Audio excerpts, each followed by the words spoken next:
സാറിന്റെ വൈഫിന് എന്ത് സംഭവിച്ചതായിരുന്നു?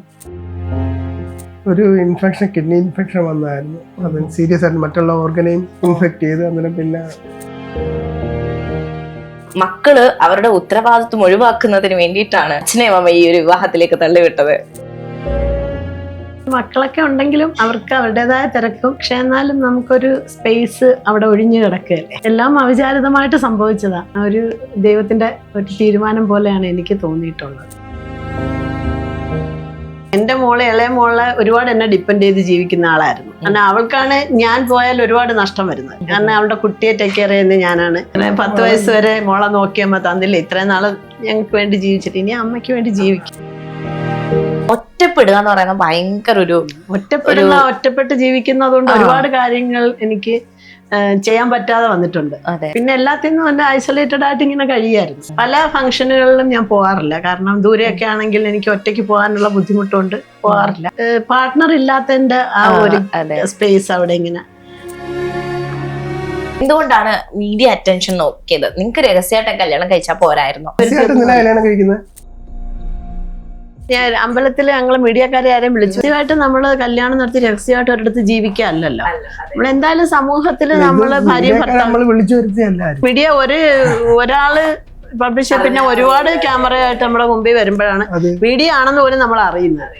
അതിനു മുമ്പ് നമ്മുടെ ക്യാമറാമാൻ ആണെന്നാണ് വിചാരിച്ചത്. പതുക്കെ ഇവരുടെ ചോദ്യം വന്നപ്പോഴാണ് മനസ്സിലായത് ഇവര് കല്യാണത്തിന് മേക്കപ്പ്, എന്തിനാണ് ഇത്രയധികം മേക്കപ്പ് ചെയ്യുന്നത്, അല്ലെങ്കിൽ എന്തിനാണ് ഇത്രയും ആഡംബരം കാണിക്കുന്നത്? നോർമൽ ഒരു വിവാഹം പോലെ വേണമെന്ന് ആഗ്രഹിച്ചിരുന്നു. മക്കളൊരു മേക്കപ്പ് ആർട്ടിസ്റ്റിനെ വിളിച്ചു. അല്ലാതെ ഞാൻ അങ്ങനെ വലിയ ആഡംബരത്തില് വലിയ മേക്കപ്പ് ചെയ്ത് വരണമെന്നൊന്നും ആഗ്രഹിച്ച ആളല്ല. ഏകദേശം 10 വർഷത്തോളം മാമ ഒറ്റയ്ക്കായിരുന്നു, 5 വർഷത്തോളം സാറും ഒറ്റയ്ക്കായിരുന്നു. 11ാമത്തെ വർഷമാണ്. ഒറ്റപ്പെടലിന്റെ ഒരു ഇത് വന്നപ്പോ ഇതിനെപ്പറ്റി ആലോചിച്ച് നല്ലൊരു സാഹചര്യം ഒത്തു വന്നു, ആളും ഒത്തു വന്നപ്പോ സെക്കൻഡ് മാരേജിനെ കുറിച്ച് ഞാൻ അങ്ങനെ ചിന്തിച്ചിട്ടേ ഉണ്ടായിരുന്നില്ല. വർഷങ്ങൾക്ക് മുമ്പ് ഒന്ന് കണ്ടിട്ടുണ്ട്, പിന്നെ ഒരു അറിവില്ല. ഞങ്ങൾ രണ്ടുപേർക്കും 2 ഫാമിലി ഉണ്ടായി. അതിൽ ഞങ്ങൾ ഹാപ്പി ആയിട്ട് മുമ്പോട്ട് പോയിക്കൊണ്ടിരുന്നപ്പോഴാണ് പാർട്ട്നേഴ്സിനെ ഞങ്ങൾക്ക് രണ്ടുപേർക്കും നഷ്ടപ്പെട്ടു. അപ്പോൾ പിന്നെ ഒറ്റയ്ക്കായി ജീവിതം. 40 വർഷത്തെ പ്രണയം. അപ്പൊ നിങ്ങൾ രണ്ടുപേരും നിങ്ങളുടെ പാർട്ട്നേഴ്സിനെ ചതിക്കായിരുന്നു. ഞാൻ ഈ കമന്റ്സിൽ പൊതുവെ ഞാൻ ഇതൊന്നും വായിക്കാറില്ല, കമന്റ്സ് ഒന്നും വായിക്കാറില്ല. നെഗറ്റീവ് ആയാലും പോസിറ്റീവ് ആയാലും വീഡിയോസ് ഒന്ന് കാണും. ഓക്കെ, അന്നേരം കമന്റ്സ് എന്ന് കൊടുത്താൽ അവരവരുടെ ഇതല്ലേ, നമുക്ക് ബോധമാണ്. ഇതൊക്കെയാണ് നമ്മൾ പോലും അറിയാത്ത കാര്യങ്ങളാണ് വന്നത്. 40 വർഷം മുമ്പ് ഒരു ഇഷ്ടം ഉണ്ടായിരുന്നു മനസ്സിൽ, പക്ഷെ അതങ്ങോട്ട് എക്സ്പ്രസ് ചെയ്യാനോ അതങ്ങോട്ട് കണക്ട് ആവാനോ ഒന്നും പറ്റാണ്ട് പോയി. നിങ്ങൾ കണ്ടുമുട്ടിയപ്പോ ഒരു ലെറ്റർ ഞാൻ എഴുതി കൊടുത്തായിരുന്നു. പുള്ളിക്കാരി വായിച്ചതുമില്ല, എനിക്കത് കണ്ടതുമില്ല, അറിഞ്ഞതുമില്ല. പിന്നെ മനസ്സിലായി അത് ഞാൻ കണ്ടിട്ടില്ല എന്ന് മനസ്സിലായപ്പോ ഇപ്പഴാ മീറ്റ് ചെയ്യപ്പോഴാ അറിഞ്ഞ ആ ലെറ്റർ കണ്ടിട്ടുമില്ല, വായിച്ചിട്ടില്ല. അന്ന് ഭയങ്കര സങ്കടം തോന്നി. അന്ന് ഇഷ്ടം ഉണ്ടായിരുന്നു, എവിടെയോ ഇഷ്ടം ഉണ്ടായത് ഉള്ളതുകൊണ്ടാണല്ലോ ഇപ്പൊ ഒരുമിച്ച് ജീവിക്കും. ഫാമിലിയോട് ഒരുപാട് കൺസേൺ കാണിക്കുന്ന ഒരാളാണ് ഏട്ടൻ. വൈഫിനെയും മക്കളെയൊക്കെ ഒരുപാട് കെയർ ചെയ്യുകയും സ്നേഹിക്കുകയും ചെയ്യുന്ന. എനിക്ക് ആ സ്നേഹം കിട്ടുന്നുണ്ട്, അതിന് ഞാൻ സാറ്റിസ്ഫൈഡ് ആണ്. ദൈവത്തിന് നന്ദി പറയുന്നു എന്റെ മക്കളോടും. എന്റെ വൈഫിന്റെ അതേ ക്യാരക്ടറാണ് മോസ്റ്റ്ലി. ഒരു ചൈൽഡിഷ് ബിഹേവിയർ അഡീഷണൽ ആയിട്ടുണ്ട്. ചൈൽഡിഷ് ബിഹേവിയർ ചെറുതായിട്ടുണ്ടെന്ന് പറഞ്ഞല്ലോ. അപ്പം അതില് എന്റെ മക്കളുടെ അച്ഛനോടും ഞാൻ വളരെ കുട്ടിത്തം കാണിക്കുമായിരുന്നു. അപ്പൊ കുറച്ച് ലാളന എനിക്ക് കൂടുതൽ കിട്ടിയിട്ടുണ്ട്. എന്റെ ഹസ്ബൻഡിനോട് ഞാൻ കാണിക്കാറുണ്ടായിരുന്നു. ആ സ്ഥാനത്ത് വന്ന അതെ. നമസ്കാരം. കേരളക്കരെ ആകെ നെഞ്ചിലേറ്റിയ ഒരു വൈറൽ കപ്പിളാണ് ഇന്ന് എന്റെ ഗസ്റ്റായിട്ട് ഇവിടെ ഉള്ളത്. നമുക്ക് വെൽക്കം ചെയ്യാം. വെൽക്കം.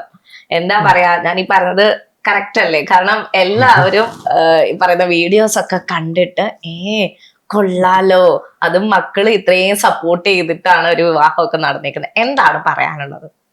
സന്തോഷം. അതെ, 59. അത് സെയിം ഏജ് ആണോ രണ്ടുപേരും? 59 and 66. Oh, okay. എന്താണ് ഈ ഒരു സമയത്ത് വിവാഹത്തെ പറ്റി ചിന്തിക്കുന്നതിനുള്ള ഒരു ഫസ്റ്റ് ഒരു തോട്ട് വരുമല്ലോ, അത് എവിടുന്നായിരുന്നു? അങ്ങനെ ഒരു ഒറ്റപ്പെടലിന്റെ ഒരു ഇത് വന്നപ്പോ ഇതിനെപ്പറ്റി ആലോചിച്ച് നല്ലൊരു സാഹചര്യം ഒത്തു വന്നു, ആളും ഒത്തു വന്നപ്പോ മക്കളും എല്ലാം സപ്പോർട്ടീവ് ആയിരുന്നു. അവരും ഒരു ഗ്രീൻ സിഗ്നൽ കാണിച്ചു. അവിടെയും മക്കളുടെ ഒരു ഗ്രീൻ സിഗ്നൽ കാണിച്ചു. അന്നേരം പിന്നെ ഇത് നമുക്ക് നേരത്തെ അറിയാവുന്നവര്, ഫാമിലിയൊക്കെ എല്ലാവരും അങ്ങോട്ടും ഇങ്ങോട്ടും അറിയുന്നവര്, അത് നല്ലൊരു അഡ്വാൻറ്റേജ് ആയിരുന്നു. മറ്റേ പുതിയൊരാളെ കണ്ടുപിടിക്കുമ്പോൾ അതിൻ്റെ ബുദ്ധിമുട്ടുകളുണ്ടല്ലോ, അതിൽ നിന്ന് സേഫ് ആയിട്ടൊരു ഇതാന്ന് തോന്നുന്നു. മാമിന് എങ്ങനെയായിരുന്നു തുടക്കം? തുടക്കം സെക്കൻഡ് മാരേജിനെ കുറിച്ച് ഞാൻ അങ്ങനെ ചിന്തിച്ചിട്ടേ ഉണ്ടായിരുന്നില്ല. പിന്നെ ഇദ്ദേഹം അറിയാവുന്ന ആളായിരുന്നു, കുറെ കാലമായിട്ട് സ്ഥലത്തില്ലായിരുന്നേ ഉണ്ടായിരുന്നുള്ളൂ.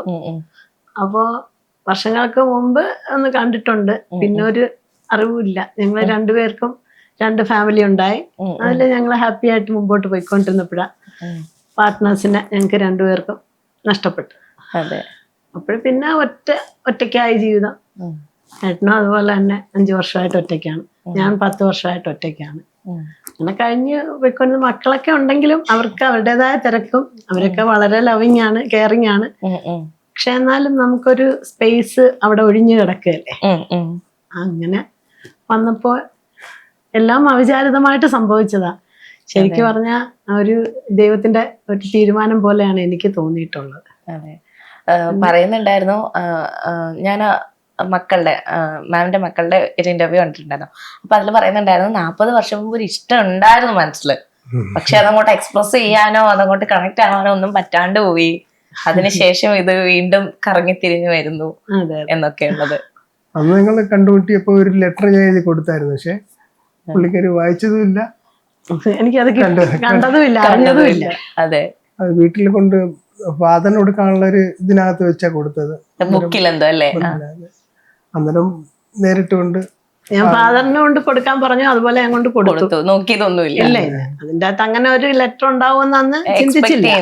ഇല്ല, അതിനെ പറ്റി ഒരു സൂചനയും തന്നില്ലായിരുന്നു. സാധാരണ ഫാദറിന് കൊടുക്കാനായിട്ട് ഓരോ മീറ്റിംഗ്സിന്റെ കാര്യങ്ങളും ഒക്കെ അടങ്ങിയിട്ടുള്ള ബുക്സ് അവിടുന്ന് തരുമായിരുന്നു. അപ്പം ഞാൻ അതുകൊണ്ട് കൊടുക്കാറുണ്ടായിരുന്നു. അതുപോലെ ആയിരിക്കും എന്ന് കരുതി കൊണ്ട് കൊടുത്തതാണ്. ഫാദറും അപ്പൊ അത് തുറന്നു നോക്കിയില്ല, ഡയറി പോലൊരു സാധനം ടേബിളിലോട്ട് വെച്ചു. പിന്നെ മനസ്സിലായി അത് ഞാൻ കണ്ടിട്ടില്ല എന്ന് മനസ്സിലായപ്പോ. കണ്ടിട്ടില്ലെന്നല്ല, അവിടെ ഡെലിവറി ചെയ്ത് ചിലപ്പം എന്തെങ്കിലും പ്രശ്നമുണ്ട് എന്റെ ഫ്രണ്ടിനെ വിട്ടിട്ട് അത് തിരിച്ചു മേടിച്ചു. അതെ, അന്നേരം പിന്നെ ഇപ്പോഴാ മീറ്റ് ചെയ്യപ്പോഴാ അറിഞ്ഞ ആ ലെറ്റർ കണ്ടിട്ടുമില്ല, വായിച്ചിട്ടില്ല, ആ ഫാദറും കണ്ടിട്ടില്ല. അതെ, അന്ന് ഭയങ്കര സങ്കടം തോന്നിയിരുന്നോ? ഇല്ല, അന്ന് സങ്കടം അങ്ങനെ വലിയ പ്രണയമൊന്നും അല്ലായിരുന്നു, ഒരു ഇഷ്ടം തോന്നി, അത് പറയാൻ നോക്കി. ആ സമയത്തൊക്കെ അത്രയ്ക്കാണ്, ഒന്ന് കാണുക, ഒന്ന് ചിരിക്കുക, അല്ലെ മാക്സിമം ഒന്ന് മിണ്ടുക, അത്രേ ഉള്ളല്ലോ. എടുത്ത് ചിരിച്ചിട്ട് പോലും ഉണ്ടെന്ന് എനിക്ക് തോന്നുന്നില്ല. നോക്കിങ്ങനെ നോക്കുമെന്നല്ല, ചിരിച്ചിട്ട് കണ്ടിട്ടുണ്ട് എന്നുള്ളതേ ഉള്ളൂ. അതേ ഉള്ളൂ, അല്ലാതെ അങ്ങനെ ഒന്നും. അന്ന് SLC കഴിഞ്ഞിട്ട് സ്പോക്കൺ ഇംഗ്ലീഷ് പഠിക്കാനായിട്ട് നമ്മുടെ ഒരു ഇൻസ്റ്റിറ്റ്യൂട്ടിൽ വരുമായിരുന്നു. ഞാൻ അന്നേരം അവിടെ വർക്ക് ചെയ്യായിരുന്നു കുറച്ച്. അങ്ങനെയാണ് കണ്ടത്. കുറെ കുട്ടികളുണ്ടായിരുന്നു. ഇന്ന് ലക്ഷ്മി അന്ന് ഒരാകർഷണമായിരുന്നു. അത് കൊണ്ടൊന്ന് ഒരു എന്റെ സൈഡിൽ നിന്ന് ഒരു ഇനിഷ്യേറ്റീവ് എടുത്തായിരുന്നു. അതെ, അപ്പം സത്യം പറഞ്ഞാൽ അങ്ങനെ ഒരു കാര്യമാണല്ലേ എല്ലാവരും 40 വർഷത്തെ പ്രണയം എന്ന് പറഞ്ഞ് തെറ്റിദ്ധരിച്ചത്. അപ്പം എല്ലാവരും സ്വാഭാവികമായിട്ട് 40 വർഷത്തെ പ്രണയം, അപ്പൊ നിങ്ങൾ രണ്ടുപേരും നിങ്ങളുടെ പാർട്ട്നേഴ്സിനെ അങ്ങനെയൊക്കെയാണ്, എന്തൊക്കെയാണ് നമ്മൾ പോലും അറിയാത്ത കാര്യങ്ങളാണ് വന്നത്. അതില് സ്വാഭാവികമായിട്ട് തിരക്കിന്റെ ഇടയ്ക്ക് കുറച്ചു നേരം നിന്ന് സംസാരിച്ചതിൽ നിന്ന് തെറ്റിദ്ധരിക്കപ്പെടുകയായിരുന്നല്ലേ. അതെ, അന്നേരത്തെ നമ്മൾ ഇത്രയും പ്രിപ്പയർ ചെയ്തോ അല്ലെങ്കിൽ അങ്ങനെ ഒന്നല്ലല്ലോ, ചോദിക്കുന്നതിന് ആൻസർ പറയുന്നു, ആ സിറ്റുവേഷൻ ഒന്ന് ഫേസ് ചെയ്യാന്നുള്ളതല്ലേ. 40 വർഷം മുമ്പ് ഒരു ഇഷ്ടം ഉണ്ടായിരുന്നു, അതിപ്പോ സബലീകരിച്ചു എന്നാണ് മാം കൺവേ ചെയ്യാൻ ശ്രമിച്ചത്. പക്ഷെ അത് വേറൊരു തരത്തിലേക്ക് തെറ്റിദ്ധരിക്കപ്പെട്ടു. അത് മുഴുവനും ഞാൻ അവിടെ പറഞ്ഞിട്ടുണ്ട്, പക്ഷെ അത് ചില പോയിന്റ്സ് മാത്രമേ ഹൈലൈറ്റ് ചെയ്ത് കാണിച്ചിരിക്കുന്നു. അതെ, അതാണ് വന്ന ഒരു മിസ്അണ്ടർസ്റ്റാൻഡിങ്. അതെ, കുറേയധികം, അതായത് രണ്ടുപേരും കൂടെ ഒരു നമുക്ക് ഇത്തിരി താമസിച്ചാണെങ്കിലും മക്കള് പറയുന്നുണ്ട്, ഒരു കമ്പാനിയൻഷിപ്പ് രണ്ടുപേരും ആഗ്രഹിച്ചു, നമ്മളെ സാധിച്ചു കൊടുത്തു, അതിലൊരു തെറ്റുമില്ല എന്നൊക്കെ പറഞ്ഞിട്ട്. പക്ഷെ അങ്ങനെ നമ്മള് രണ്ടു കൂട്ടരും ഭയങ്കര സന്തോഷത്തോടെ നടന്നൊരു സംഭവം തെറ്റിദ്ധരിക്കപ്പെടുന്നു, നെഗറ്റീവ് കമന്റ്സുകൾ വരുന്നു. ഭയങ്കര വിഷമം തോന്നിയോ? ഇല്ല, ഞാൻ ഈ കമന്റ്സിൽ പൊതുവെ ഞാൻ ഇതൊന്നും വായിക്കാറില്ല, കമന്റ്സ് ഒന്നും വായിക്കാറില്ല. നെഗറ്റീവ് ആയാലും പോസിറ്റീവ് ആയാലും വീഡിയോസ് ഒന്ന് കാണും. ഓക്കെ, അന്നേരം കമന്റ്സ് എന്ന് കൊടുത്താൽ അവരവരുടെ ഇതല്ലേ, നമുക്ക് സാർ എന്ത് ചെയ്യായിരുന്നു? സാറ് ഞാൻ പുറത്തായിരുന്നു. 2017 തിരിച്ചു വന്നു. ഇപ്പം 8 വർഷമായിട്ട് ഇവിടെ. അതെ, മാം ജോലി ചെയ്യുന്നുണ്ടായിരുന്നു? ഞാൻ അങ്ങനെ ജോലി ഒരു പ്രൈവറ്റ് ഫാമിൽ ജോലി ചെയ്തു.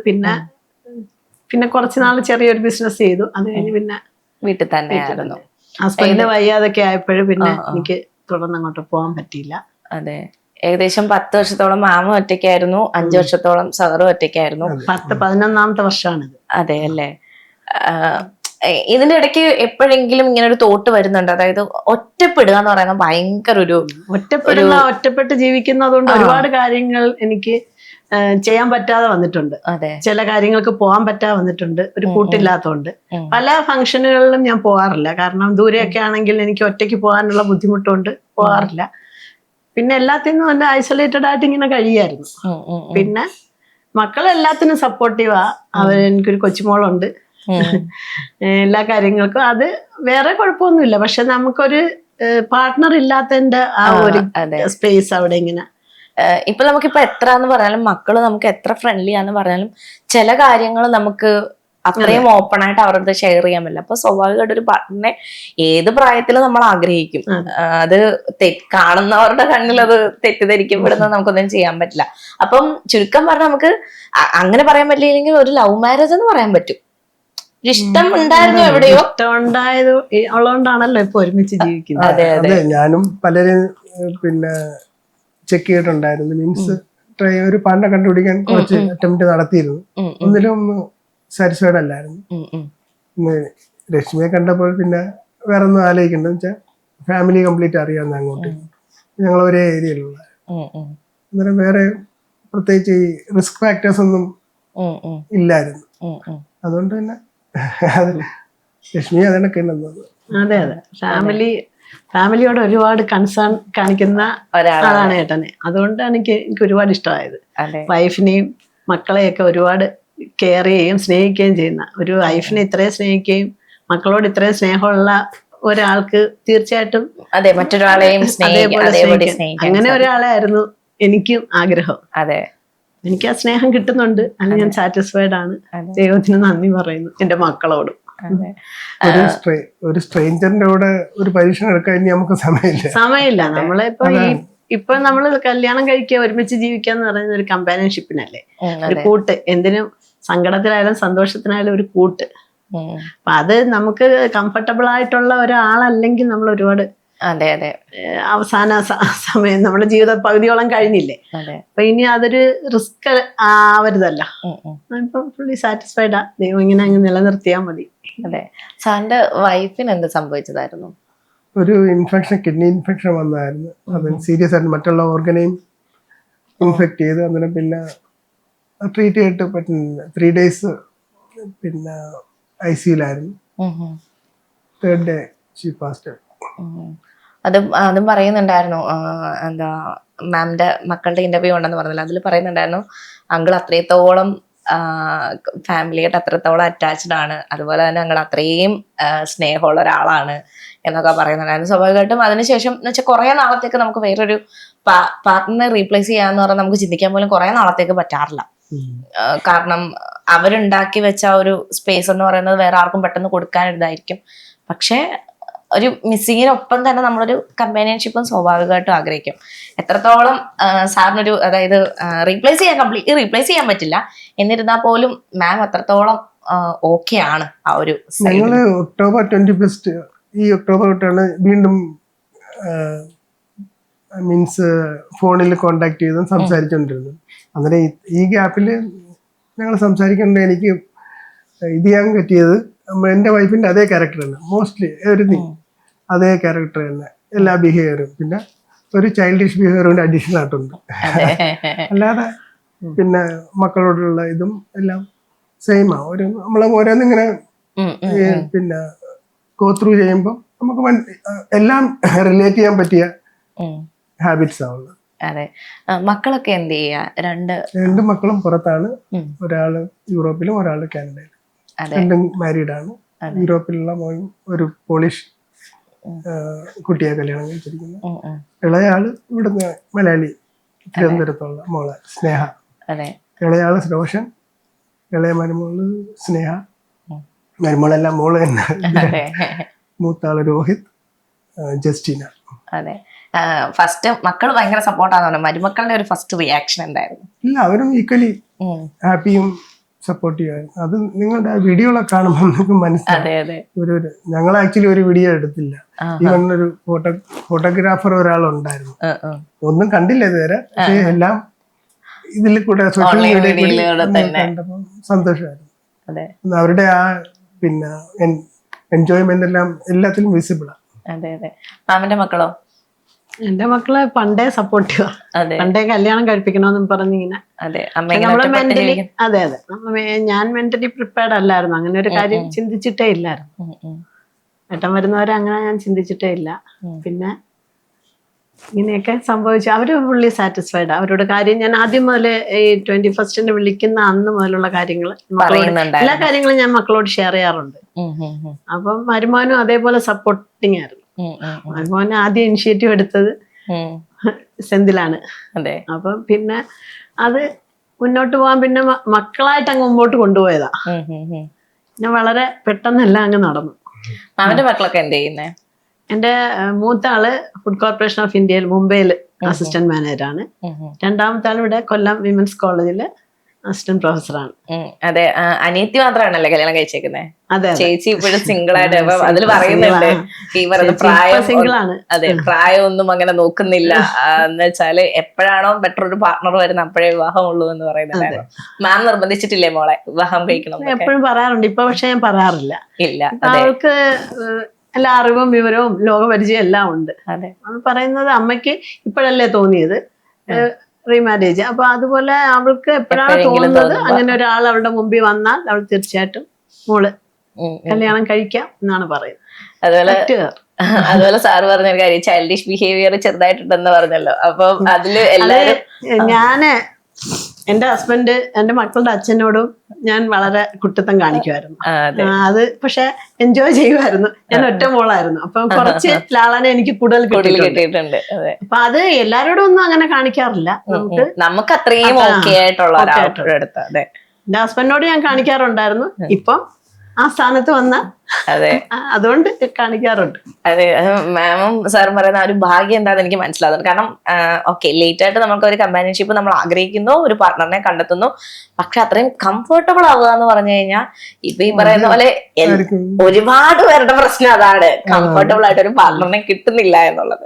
അത് ഈ ഒരു പ്രായത്തില് അല്ലേ? അതെ, പലരും അഡ്വൈസ് ചെയ്യും why to take a risk again. നമുക്ക് റിസ്ക് ഫാക്ടർ ഒരു മെയിൻ ആയിട്ടുള്ളൊരു ഇതായിരുന്നല്ലോ. പാർട്ട്നേഴ്സിന്റെ കാര്യത്തിൽ രണ്ടുപേരെയും 2 തവണയും ഭാഗ്യം തുളച്ചു എന്ന് തന്നെ പറയാല്ലേ. 2 പാർട്ട്നേഴ്സ് ആണെങ്കിലും 2 പേർക്കും അങ്ങനെ. അതുപോലെ തന്നെ ഈ പറയുന്ന പോലെ കുറെ അധികം നെഗറ്റീവ് കമന്റ്സ് വന്നതാണ്. എന്താ ഈ പ്രായത്തിൽ എന്തിനാണ് ഇങ്ങനെ ചിന്തിക്കുന്നത്, ഇതിന്റെ ആവശ്യം എന്താണ് എന്നൊക്കെ പറഞ്ഞിട്ട്. അങ്ങനെ നെഗറ്റീവ് കമന്റ്സ് പറയുന്നവരോട് എന്താ പറയാനുള്ളത്? ഒന്നും പറയാനില്ല. Silence is the best answer. Respond ചെയ്യാതിരിക്കുക. അത് അവരിപ്പം നമ്മൾ എന്തെങ്കിലും പറഞ്ഞെന്ന് വെച്ചാൽ അവര് മാറ്റി പറയാൻ പോകുന്നില്ല. അതെ, അവർക്ക് അതിൽ സന്തോഷമുണ്ട്, അവർ സന്തോഷമായിട്ട്. അത് കഴിഞ്ഞിട്ടുള്ള ഒരു മെയിൻ കമന്റ് ആണ് എന്താ, മക്കള് അവരുടെ ഉത്തരവാദിത്വം ഒഴിവാക്കുന്നതിന് വേണ്ടിയിട്ടാണ് അച്ഛനെയും അമ്മ ഈ ഒരു വിവാഹത്തിലേക്ക് തള്ളിവിട്ടത്, മക്കളുടെ നിർബന്ധം കാരണമായിരിക്കും എന്നൊക്കെ പറഞ്ഞിട്ട്. അങ്ങനെയൊന്നുമല്ല. ഇപ്പം മക്കളെ, എന്റെ മോളെ, ഇളയ മോളെ ഒരുപാട് എന്നെ ഡിപ്പെൻഡ് ചെയ്ത് ജീവിക്കുന്ന ആളായിരുന്നു. കാരണം അവൾക്കാണ് ഞാൻ പോയാൽ ഒരുപാട് നഷ്ടം വരുന്നത്. കാരണം അവളുടെ കുട്ടിയെ ടേക്ക് കെയർ ചെയ്യുന്നത് ഞാനാണ്. മോള് കോളേജിൽ എന്നും പോയി വരുവാണ്, എറണാകുളം കൊല്ലം യാത്രയാണ്. അപ്പൊ കൂടുതൽ സമയം അവള് ട്രെയിനിലാണ്. രാവിലെ 5 മണിക്ക് വീട്ടിൽ നിന്ന് ഇറങ്ങി കഴിഞ്ഞ് 3:30 എഴുന്നേറ്റ് എല്ലാം പ്രിപ്പയർ ചെയ്ത് വീട്ടിലെ കാര്യങ്ങളെല്ലാം നോക്കി എല്ലാം കഴിഞ്ഞിട്ട് രാവിലെ മരുമകൻ കൊണ്ട് റെയിൽവേ സ്റ്റേഷനിൽ വിടും. പിന്നെ ട്രെയിനിലാണ് അവർ ഇച്ചിരി റിലാക്സ് ചെയ്യുന്നത്. അത് കഴിഞ്ഞ് കോളേജിൽ ചെന്നാലും ജോലിയുണ്ട്, പഠിപ്പിക്കണം. അത് കഴിഞ്ഞ് തിരിച്ചു വരുന്നതും ട്രെയിനിൽ വീട്ടിൽ എത്തുമ്പോഴത്തേക്ക് 8 മണി 8:15 ആവും. അപ്പൊ അതുവരെ കുഞ്ഞിനെ മോളെ ഞാൻ ടേക്ക് കെയർ ചെയ്യും. അവള് 3:30 ആകുമ്പോൾ സ്കൂളിൽ വിട്ട് വരും. പിന്നെ അവൾക്കുള്ള ഫുഡും അവളുടെ കാര്യങ്ങളൊക്കെ നോക്കുന്നതും പിന്നെ രാത്രിയിൽ ഇവർക്ക് ഫുഡ് ഉണ്ടാക്കി ഞാൻ കൊടുക്കുന്നതും എല്ലാം. അപ്പൊ അവൾക്കാണ് ഒരുപാട് ഞാൻ മിസ് ചെയ്യുന്നത്. പക്ഷെ മോളാണ് എന്നെ ഒരുപാട്, 2 മക്കളും മരുമോനും. അപ്പൊ അവർക്ക് അങ്ങനെ ഒരു ചിന്ത ഉണ്ടെങ്കിൽ അവർക്ക് എന്നെ അവിടെ നിർത്തിയാൽ പോരെ. അതെ, അവരുടെ സെൽഫിഷ് ആയിട്ട് അവർ ചിന്തിച്ചാൽ അവർക്ക് അങ്ങനെ ചിന്തിക്കാമല്ലോ. അമ്മ ഇവിടെ ഉണ്ടെങ്കിൽ എനിക്ക് പ്രയോജനമാണ്. അമ്മയുടെ സന്തോഷം അവര്, അതുകൊണ്ടാണ് ഞങ്ങള് ഒരുമിക്കാൻ തന്നെ ഒരു കാരണം. ഞങ്ങളുടെ ഈ 2-3 months കോൺവെർസേഷനിൽ ഇത് ഞങ്ങൾ ഡിസ്കസ് ചെയ്തിട്ടുണ്ടായിരുന്നു. ഞാൻ പറഞ്ഞു എനിക്ക് ഇവിടെ വിട്ട് അങ്ങോട്ട് വരാൻ പറ്റില്ല, അതൊക്കെ എന്നെ രശ്മിക്ക് അവിടെ വിട്ട് ഇങ്ങോട്ട് വരാൻ പറ്റത്തില്ല.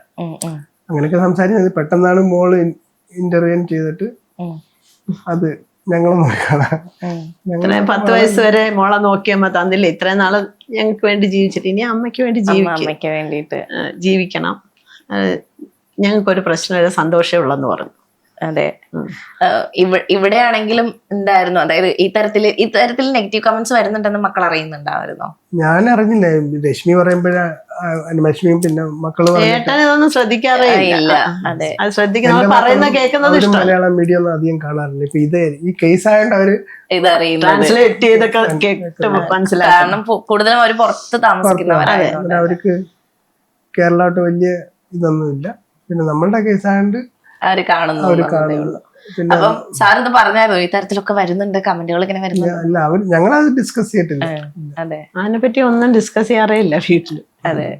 പൊതുവെ ഒരു എങ്ങനെയാണ് വീട്ടിലൊരു രീതി എങ്ങനെയാ? ഭയങ്കര ചില്ലാണോ, കോമഡി ഒക്കെ പറഞ്ഞ് നടക്കുന്നതാണോ, അതോ ഭയങ്കര ചില്ലുമാണ്, സീരിയസും ആണ്, വളരെ പർട്ടിക്കുലർ ആണ്. അതെ, സിസ്റ്റമാറ്റിക് ആയിട്ട് ജീവിക്കുന്ന ആളാണ്. അതെ. മാമോ? ഞാനും അങ്ങനെ സിസ്റ്റമാറ്റിക് ആയിട്ട് ഞാൻ എന്നെക്കാളൊക്കെ ഒരുപാട് മുകളിലാണ്. അതെ, അതായത് ഒരുമിച്ച് ജീവിക്കാൻ തുടങ്ങുമ്പോൾ സ്വാഭാവികമായിട്ട് നമ്മൾ 2 വ്യക്തികളാണല്ലോ. അതും നമുക്ക് ഇത്രയും ഏജ് ആവും തോറും കുറെ കാര്യങ്ങൾക്ക് നമുക്ക് കുറെ ചേഞ്ചസ് വരികയാണ്. പുതിയ കാര്യങ്ങൾ അഡാപ്റ്റ് ചെയ്യാൻ നമുക്കൊരു പാടാണ്. അങ്ങനെയൊക്കെ കുറെ അധികം ബുദ്ധിമുട്ട് വരികയാണ്. അപ്പം 2 പേർക്കും ഒരുമിച്ച് ജീവിക്കാൻ തുടങ്ങിയപ്പോൾ എന്തെങ്കിലും ഡിഫിക്കൽട്ടായിട്ട് ഫീൽ ചെയ്തിട്ടുണ്ടോ? സ്വഭാവങ്ങള് അല്ലെങ്കിൽ ഇത് അഡ്ജസ്റ്റ് ചെയ്യാൻ പാടാണ്? ജസ്റ്റ് സ്റ്റാർട്ട് ചെയ്തല്ലോ. അതെ, മുന്നോട്ട് പോകുമ്പോഴേ എന്തെങ്കിലും ഉണ്ടെങ്കിൽ മനസ്സിലാവും. അല്ല, അങ്ങോട്ടും ഇങ്ങോട്ടും ഈ പറയുന്ന ഇഷ്ടങ്ങൾ അങ്ങോട്ടും ഇങ്ങോട്ടും പറയുന്നത് ഇങ്ങനെയൊക്കെയാണ് ഞാനിങ്ങനെ, അതുകൊണ്ട് ഇങ്ങനെയൊന്നും വിചാരിക്കരുത്, അങ്ങനത്തെ എന്തെങ്കിലും കോൺവെർസേഷൻ നടക്കാറുണ്ടോ? നടക്കുന്നുണ്ട്. ഞാൻ പറഞ്ഞില്ല, ഒരു ചൈൽഡിഷ് ബിഹേവിയർ ഉണ്ട്. ഞാനിങ്ങനെ എന്നെ വഴക്ക് പറയരുത്. ഞാൻ പറയുന്നേ ഈ സ്നേഹമുള്ളവരുടെ വഴക്ക് പറയത്തുള്ളൂ. അതെ, വഴക്ക് പറഞ്ഞില്ല എനിക്ക് സ്നേഹമില്ല. അതെ. എന്താ ഈ അതുപോലെ തന്നെ ഹണിമൂണിന് പോവാൻ പ്ലാൻ ചെയ്യുന്നുണ്ടോ? ഞങ്ങൾ അറിഞ്ഞു ഓൾറെഡി, അതുകൊണ്ടാണ് ചോദിക്കുന്നത്. 13th പോവാൻ പോവാ. അതെ, എങ്ങോട്ടേക്കാണ് യാത്ര? തായ്ലൻഡില്. അതെ, അത് ഞങ്ങളിങ്ങനെ, അതായത് ഓൾറെഡി മറ്റേ ഇന്റർവ്യൂലൊക്കെ അറിഞ്ഞിട്ടാണല്ലോ, അതെല്ലാം നമ്മൾ സ്വാഭാവികമായിട്ട് ചിലർ വയനാട്ടിൽ പോന്ന് പറയുന്നുണ്ട്, ചിലർ മലേഷ്യ പോന്ന് പറയുന്നുണ്ട്. ഞങ്ങൾ തായ്ലൻഡ് പോവാൻ തീരുമാനിച്ചു. എന്നുവെച്ചാല് ഫസ്റ്റ് ഈ പറയുന്ന പോലെ ഓക്കെ, നമ്മുടെ സമൂഹം എങ്ങനെയാ കാര്യങ്ങൾ കാണുന്നതെന്ന് വെച്ചാൽ, ഓക്കെ എൽഡറായിട്ട് വിവാഹം കഴിച്ചു, ഓക്കെ അത് കമ്പാനിയൻഷിപ്പിന് വേണ്ടിയിട്ട് കല്യാണം കഴിച്ചു. പക്ഷെ ആരും എൻജോയ് ചെയ്യുന്നത് അത്ര താല്പര്യമില്ലാത്ത ആൾക്കാരാണ് കൂടുതലും. ശ്രദ്ധിച്ചാലറിയാം. സന്തോഷിക്കരുത്, നിങ്ങൾ അഡ്ജസ്റ്റ് ചെയ്ത് ജീവിച്ചോ, പക്ഷെ സന്തോഷിക്കരുത് എന്നൊരു, അങ്ങനെയാണ് എല്ലാവരും ഒരു കാഴ്ചപ്പാട്. അപ്പൊ പിന്നെ ഈ തായ്ലൻഡ് പോകുമ്പോഴൊക്കെ ആകുമ്പോഴത്തേക്ക് നല്ല രീതിയിൽ നെഗറ്റീവ് കമന്റ്സ് വരാൻ സാധ്യതയുണ്ട്. എങ്ങനെയാണ് കാണുന്നത്? ഞാൻ പറഞ്ഞു, ഞാൻ ലീസ്റ്റ് ബോധേഡാണ്. ഞാൻ ഇത് കൊടുക്കുന്ന ഞാൻ എന്ത് ചെയ്യുന്നു, ഞാൻ എന്ത് പറയുന്നു എന്നുള്ളതിൽ ഞാൻ ഇമ്പോർട്ടൻസ് കൊടുക്കുന്നത്. മറ്റുള്ളവരെന്ത് പറയുന്നു എന്ന് വെച്ചാൽ, മറ്റുള്ളവരെ നമുക്ക് തിരുത്താനോ അവരെ തിരുത്തേണ്ട ആവശ്യമില്ല, അവര് കൺവിൻസ് ചെയ്യേണ്ട നമുക്ക് ആവശ്യമില്ല. If you are happy that's ആൾ. അതുപോലെ ഏറ്റവും കൂടുതൽ നെഗറ്റീവ് കമന്റ്സ് വന്നൊരു കാര്യമാണ് കല്യാണത്തിന് മേക്കപ്പ് കാര്യങ്ങൾ. എന്തിനാണ് ഇത്രയധികം മേക്കപ്പ് ചെയ്യുന്നത്, അല്ലെങ്കിൽ എന്തിനാണ് ഇത്രയും ആഡംബരം കാണിക്കുന്നത്, പ്രായം ആയിട്ട് വിവാഹം കഴിക്കുന്നതല്ലേ, എന്തിനാണ് ഇത് അത്രയും ഇത് എന്നൊക്കെ രീതിയിൽ.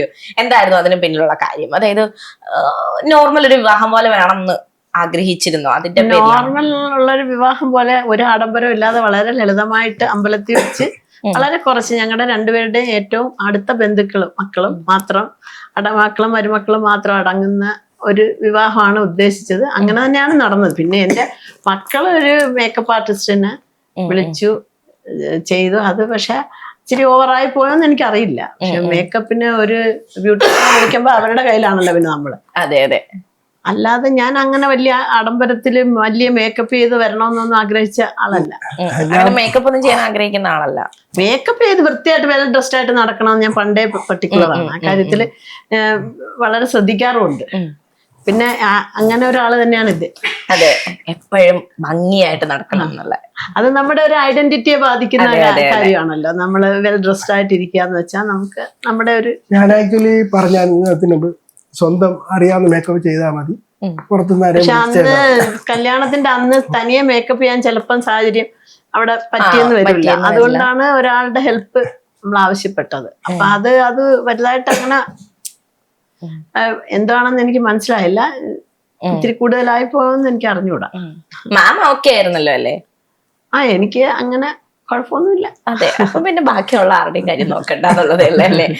അതില് പിന്നെ പറയുന്നതെന്ന് വെച്ചാൽ എന്തുകൊണ്ടാണ് മീഡിയ അറ്റൻഷൻ നോക്കിയത്? നിങ്ങൾക്ക് രഹസ്യമായിട്ട് കല്യാണം കഴിച്ചാൽ പോരായിരുന്നോ? ഇതൊന്നും ആരും അറിയണ്ടായിരുന്നല്ലോ. ഞങ്ങള് രഹസ്യമായിട്ട് അമ്പലത്തില് ഞങ്ങള് മീഡിയക്കാരെ ആരെയും വിളിച്ചു രഹസ്യമായിട്ട് എന്തിനാ കല്യാണം കഴിക്കുന്നത്? അല്ല, അതായത് അഭിപ്രായമാണ്. എന്തിനാണിത് ലോക ശ്രദ്ധ പിടിച്ചു പറ്റുന്നത്? അതിന് അല്ല, ഇത് രഹസ്യമായിട്ട് നമ്മള് കല്യാണം നടത്തി രഹസ്യമായിട്ട് ഒരിടത്ത് ജീവിക്കാനല്ലോ. അല്ല, അതെ, നമ്മളെന്തായാലും സമൂഹത്തില് നമ്മള് ഭാര്യ നമ്മൾ വിളിച്ചു വരുത്തിയ എല്ലാരും. അതെ, അല്ല, അവര് എങ്ങനെ മരുമോൻ ഈ ഫീൽഡിലുള്ള ആളാ. അതെ, അങ്ങനെ അറിഞ്ഞ് അന്നേരം പുള്ളി ഒരാളുടെ പറഞ്ഞോളൂ. അപ്പൊ അത് പിന്നെ പലരും അറിഞ്ഞ് മീഡിയ ഒരാള് പബ്ലിഷ് പിന്നെ ഒരുപാട് ക്യാമറയായിട്ട് നമ്മുടെ മുമ്പിൽ വരുമ്പോഴാണ് മീഡിയ ആണെന്ന് പോലും നമ്മൾ അറിയുന്നത്. അതിനു മുമ്പ് നമ്മുടെ ക്യാമറമാൻ ആണെന്നാണ് വിചാരിച്ചത്. നമ്മുടെ ബാക്കി മൊബൈൽ കൊണ്ടാണല്ലോ എല്ലാം എടുക്കുന്നത്.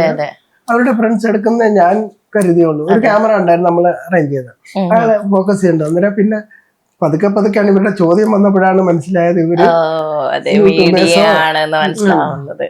അത് മനസ്സിലായി കഴിഞ്ഞപ്പോ ഒരു ടെൻഷൻ ഉണ്ടായിരുന്നു? ഇല്ല, ഒരു ടെൻഷനും ഇല്ല. നമ്മള് ഞങ്ങൾ ഇത്രയും പ്രതീക്ഷിച്ചില്ലായിരുന്നു. അന്നേരം ഈ എല്ലാരും അന്നേരം തന്നെ ലൈവായിട്ട് അറിഞ്ഞോണ്ടിരിക്കുകയാണ്. എല്ലാരും കല്യാണം ലൈവായിട്ട് കണ്ടോണ്ടിരിക്കുകയാണ്. നമ്മള് പലരെയും വിളിച്ചിട്ട് ഇൻവൈറ്റ് ചെയ്തില്ലായിരുന്നു. അന്നേരം അവരെല്ലാം കണ്ടിട്ട് സർപ്രൈസ് ആയിട്ട് ഉടനെ മെസ്സേജ് ഇടുന്നതും ആർക്കും ഫോട്ടോ എടുത്ത് അയക്കാൻ നമ്മള് ഫോട്ടോ ഇതുവരെ കിട്ടിയിട്ടില്ല. നമ്മളെ ഫോട്ടോഗ്രാഫേഴ്സ് എടുത്ത ഫോട്ടോസ് ഒന്നും കിട്ടിയിട്ടില്ല. കണ്ടത് സോഷ്യൽ മീഡിയ വന്നതാണ്. അന്നേരം നമ്മൾ പറയുന്ന എല്ലാരും എല്ലാം കണ്ടു. അതെ, വൈറലായി എന്ന് പറഞ്ഞത് ഏത് മൊമെന്റ്? അതെ, ആ സമയത്ത് തന്നെ മനസ്സിലായി ഏകദേശം. അന്നേരം തന്നെ അവര് തന്നെ പറയുമല്ലോ. അതെ, അപ്പോഴന്നെ 10 മിനിറ്റ് കൊണ്ട് തന്നെ 1 ലക്ഷം ഒക്കെ ആയി. അതെ, അപ്പോഴത്തേക്ക് നമുക്ക് ഇത്രയും കൂടുതൽ വ്യൂസ് വന്നപ്പോൾ പിന്നെ പലരും അത് ഇടാൻ തുടങ്ങി. റീപോസ്റ്റിംഗ് നടന്നു. അതെ, എങ്ങനെയായിരുന്നു കല്യാണത്തിന്റെ ഒരു ഒരുക്കം? അതായത് ഇന്ന ഒരു ഡേറ്റ് എന്നൊക്കെ പറഞ്ഞിട്ട് ഏകദേശം എത്ര നാളെടുത്തു ഒരു കല്യാണത്തിലേക്ക് എത്താൻ? വളരെ പെട്ടെന്നായിരുന്നു. ഡിസംബർ 6-ന് ശേഷമാണ് ഈ മാരേജ് എന്നുള്ള ഇതിലേക്ക് ഞങ്ങൾ വരുന്നത്. ഡിസംബർ 6-ന് ഇവരവിടെ വന്നിരുന്നു. മക്കളും ചേട്ടനും മരുമോളും എല്ലാവരുമായിട്ട് വന്നിരുന്നു. അപ്പോഴ് അന്നാണ് തീരുമാനിക്കുന്നത് വിവാഹത്തിലേക്ക് പോകാം എന്നുള്ള രീതിയിൽ. മക്കളുടെ അടുത്തും പറയുന്ന അന്നേരം അന്ന് ഒരു നിയോഗം പോലെ എന്റെ വെഡിങ് ആനിവേഴ്സറി ആയിരുന്നു ഡിസംബർ 6. അന്നാണ് ഇത് തീരുമാനിക്കുന്നത്. അതെ, പിന്നെ ഒരു ഡേറ്റ് നോക്കി എടുത്തു. അതെ, എവിടെയായിരുന്നു വിവാഹം? വിവാഹം എടപ്പള്ളി അഞ്ചുമന ദേവി ക്ഷേത്രത്തിൽ വെച്ചായിരുന്നു. അതെ, അതെ, എടപ്പള്ളി, അതായത് എറണാകുളം കൂടെ ആകുമ്പോഴത്തേക്ക് നമുക്ക് ഊഹിക്കാലോ എത്രയും പെട്ടെന്ന് ആൾക്കാരെ അറിയാനധികം താമസം. കണ്ടിട്ട് തന്നെ കുറെ പേര് വന്നു. നമ്മളിപ്പോ ആദ്യത്തെ ആള് ആ ഇനിഷ്യൽ ഫോട്ടോഗ്രാഫ് എടുത്ത് പോസ്റ്റ് ചെയ്യപ്പോ തന്നെ അതെ, അതെ, എത്തിപ്പെടാൻ പറ്റുന്ന ദൂരത്താണല്ലോ അല്ലേ. അതെ, അതെ. പിന്നെ അത് ഷൂട്ടിംഗ് ഒക്കെ എപ്പോഴും നടക്കാറുള്ള സിനിമാക്കാരുടെ അമ്പലവുമാണ്. അതെ, അതെ, അവിടെ ഒരു നല്ല ഒരു വൈബാണ്. അതെ, അവിടെ ഒരുപാട് പേര് നമ്മളെ കാണാനും ആശംസ അറിയിക്കാനും ഒക്കെ വന്നു. ആരെങ്കിലും നേരിട്ട് എന്തെങ്കിലും നെഗറ്റീവ് കമന്റ്സ് എന്തെങ്കിലും? ആരും പറഞ്ഞു നെഗറ്റീവ് കമന്റ്സ് ഇപ്പോഴും അല്ല, പോസിറ്റീവായിട്ടുള്ള കമന്റ്സേ കിട്ടിയിട്ടുള്ളൂ നമുക്ക് നേരിട്ട്. അതെ, പിന്നെ പുറത്തോട്ട് ഇറങ്ങുമ്പോ തന്നെ നമ്മളിപ്പോ എല്ലാരും കാണുകയും മനസ്സിലാക്കുകയും ഇങ്ങോട്ട് വന്ന് പരിചയപ്പെടുകയും ആശംസ പറയുകയൊക്കെ ചെയ്യും. വിവാഹം കഴിഞ്ഞ അന്ന് തന്നെ കൊല്ലത്തേക്ക് വന്നോ? അന്ന്. അതെ, ഇവിടെ അന്ന് ഫസ്റ്റ് ഡേ ഇങ്ങോട്ടേക്കായിരുന്നു. അതെ, 6 മണി കഴിഞ്ഞപ്പോ ഇവിടെ.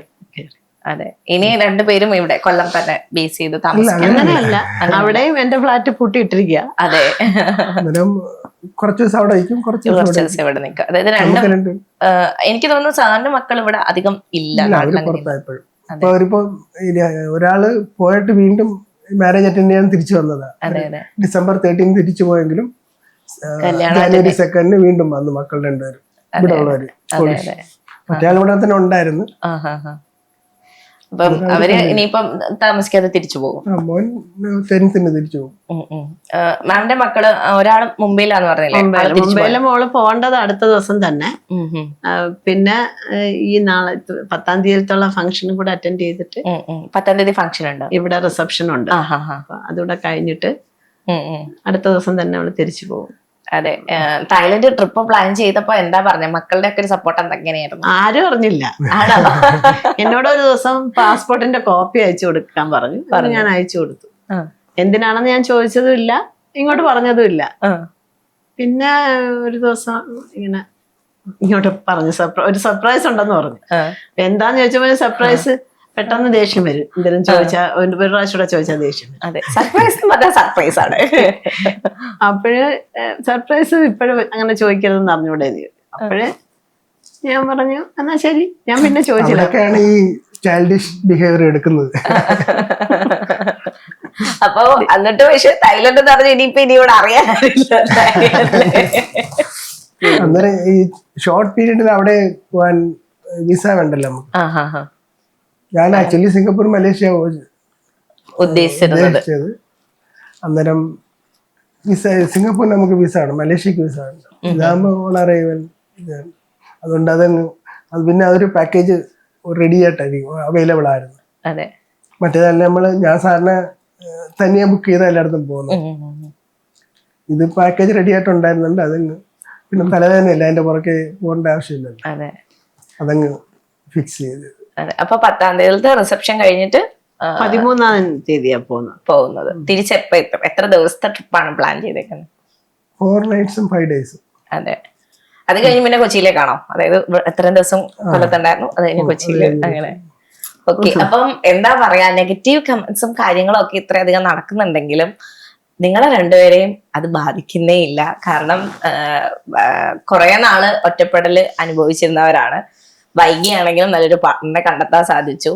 അപ്പൊ പിന്നെ ഇനിയുള്ള ജീവിതം കുറച്ച് നാളെ ഉള്ളെങ്കിലും കുറച്ച് നാള് നല്ല സമാധാനത്തിൽ സന്തോഷത്തിൽ ജീവിക്കുക എന്നുള്ളതാണ്. അതിനെ ഫോക്കസ് ചെയ്താണ് രണ്ടുപേരും നിൽക്കുന്നത്. ആ ഒരു മൈൻഡ് സെറ്റാണ് നമ്മളെ ഭയങ്കരമായിട്ട് സന്തോഷിപ്പിക്കുന്നത്. കാരണം ഓക്കെ, ഞാൻ ബോധാടല്ല, ആൾക്കാർ പറയുന്നവർ പറയട്ടെ, നമ്മുടെ ജീവിതമാണ്. അതാണ് ഒരുപാട് പേർക്കില്ലാത്തത്. ഇപ്പൊ പുതുതായിട്ട് വരുന്ന കുറച്ച് ആൾക്കാരുടെ, അതായത് പുതുതായിട്ടുള്ള കപ്പിൾസ് ആണെങ്കിലും യങ്സ്റ്റേഴ്സ് ആണെങ്കിലും കൂടുതലും ഭയക്കുന്ന ഒരു കാര്യം ഈ ജഡ്ജ്മെന്റ് ആണ്. ആൾക്കാർ ജഡ്ജ് ചെയ്യാന്നുള്ളൊരു കാര്യം. നമുക്കൊന്നും ചെയ്യാൻ പറ്റില്ല. അതെ, അങ്ങനെയുള്ളവരോട് എന്താ പറയാനുള്ളത്? പുതിയതായിട്ട് വരുന്ന കപ്പിൾസിനോടാണെങ്കിലും യങ്സ്റ്റേഴ്സിനോടാണെങ്കിലും രണ്ടുപേർക്കും എന്താ പറയാനുള്ളത്? നമ്മളുടെ സന്തോഷത്തിന്റെ കീ നമ്മളെ ചോദിക്കുക. അതെ, ജസ്റ്റ് സിമ്പിൾ. അതെ, മറ്റൊരാളെ കൊടുത്താൽ പോയല്ലേ പ്രശ്നമാണ്. നമ്മൾ എപ്പോൾ സന്തോഷിക്കണം, എപ്പോൾ സന്തോഷിക്കേണ്ടതാണ് നമ്മൾ തീരുമാനിക്കുക. അതെ. പിന്നെ മറ്റുള്ളവരെ നോക്കിയിട്ട് നമുക്ക് മുന്നോട്ട് പോകാനും പറ്റത്തില്ല. മാമിന് എന്താ പറയാനുള്ളത്? പിന്നെ ഒരു ജീവിതമല്ലേ ഉള്ളൂ. ആ ജീവിതത്തില് ഇത്രയും കാലം നമ്മൾ മറ്റുള്ളവർക്ക് വേണ്ടി ഒരുപാട് ജീവിച്ചു. ഇനി റെസ്റ്റ് ഓഫ് ദ ലൈഫ് നമ്മുടെ സന്തോഷത്തിന് വേണ്ടി ജീവിക്കുക. അതിന് മറ്റുള്ളവരെ അതിനകത്ത് ഇന്റർഫിയർ ചെയ്യാൻ അനുവദിക്കാതിരിക്കുക. അതായത് ഇന്റർഫിയർ ചെയ്താലും ഐ ഡോണ്ട് കെയർ എന്ന് പറഞ്ഞ് മുമ്പോട്ട് പോകും. നമ്മളെ റെസ്പോണ്ട് ചെയ്യാതിരുന്ന ആരും എന്തായി? അതെ, റെസ്പോണ്ട് ചെയ്യുമ്പോഴാണല്ലോ അവർക്ക് വീണ്ടും വീണ്ടും പറയാനുള്ള പ്രയോജനം ഈ പറയുന്ന പോലെ ഇതാവുന്നത്. അപ്പം സ്വാഭാവികം. ഓക്കെ, അപ്പം ഒരുപാട് നന്ദിയുണ്ട്. നമുക്കറിയാം ഈ ഒരു പുതിയൊരു ലൈഫ് സ്റ്റാർട്ട് ചെയ്തതാണ്. ഇനിയിപ്പോ കുഞ്ഞു കുറച്ചേറെ കാര്യങ്ങൾ നിങ്ങൾക്ക് എല്ലാവർക്കും ഒരുമിച്ച് ചെയ്യാനുള്ളതൊക്കെ നമുക്കറിയാം. എന്നാലും അതിന്റെ ഇടയ്ക്ക് നമുക്ക് കുറച്ച് നേരം കണ്ടെത്തി നമ്മളോടൊപ്പം ചെലവഴിച്ചതിന് ഒരുപാട് നന്ദി. ഇനിയും ഒരുപാട് സ്നേഹം അങ്ങോട്ടും ഇങ്ങോട്ടും പങ്കുവെക്കാൻ സാധിക്കട്ടെ. Thank you so much.